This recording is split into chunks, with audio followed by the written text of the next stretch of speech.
bringing the people behind our food to life. To me, organic farming is the beginning of learning once again what nature can do for us.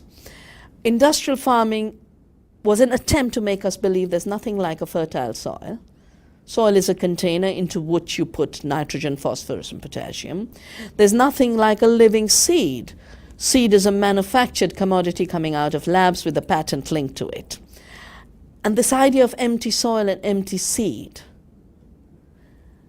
would continue to grow till there's a total collapse, just like in the banking system. We had artificial instruments of fictitious finance overriding the real economy till it all collapsed in Wall Street in September 2008. And everyone is still struggling to deal with that, the consequences of that crash. But the consequences of the crash of fictions in agriculture are even more serious, because after all, finance is finance, it's not life. But seed is life, food is life, and soil is life.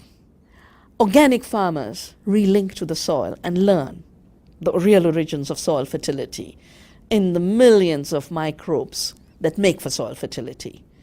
A good organic farmer must start looking for the right planting material, and that is the miracle of the seed. And I increasingly respect the organic movement, which is why I said if I was an 18-year-old today, I would not go into physics. I would go into an organic farm. I am on I built the organic movement in India.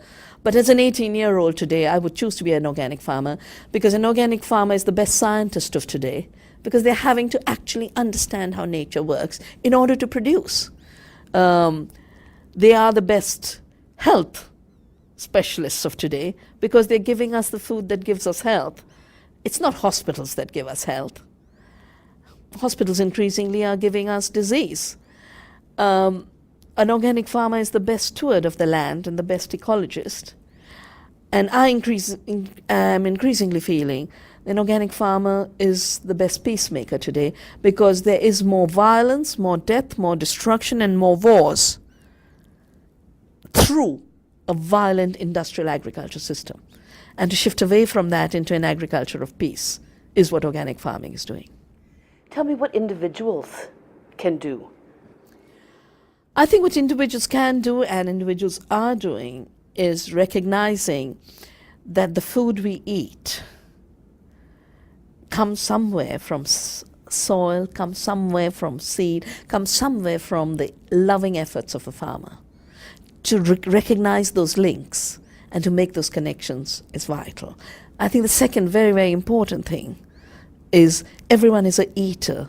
You eat 2 meals a day, 3 meals a day, you snack your life, your way through life. Whatever you do for food, you eat. And food is not just the commodity in Cargill's container ships. Food is the future of our blood, our cells, our bones. And I think we have to relate back to food as the future of our bodies. Therefore, every time we eat, we have to recognize the vitality of food, the sacredness of food, and link back through that into how food is grown. The only way we will really know how food is grown is if we have a neighbor who is an organic grower with whom we link.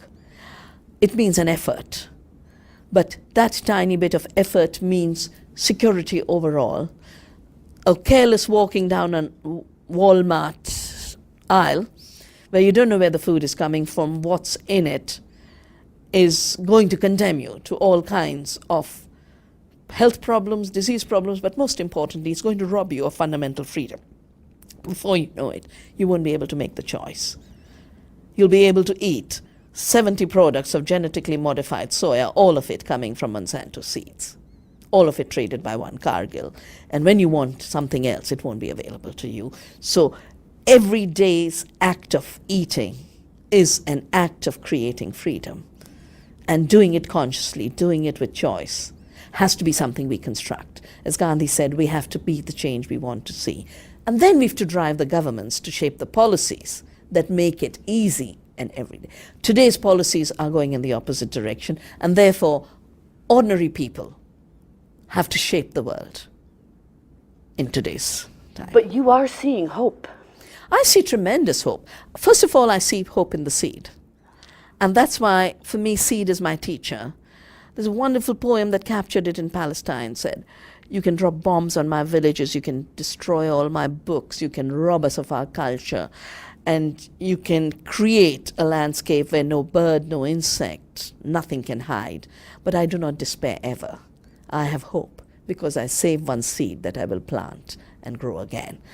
And that power of the seed is the beginning of hope. But the seed is not just the biological material that gives us a tree or a crop. The seed is a metaphor of everything that grows. The seed of an idea, the seed of liberation, the seed of freedom, the seed of democracy. For us, seeds have become all of this.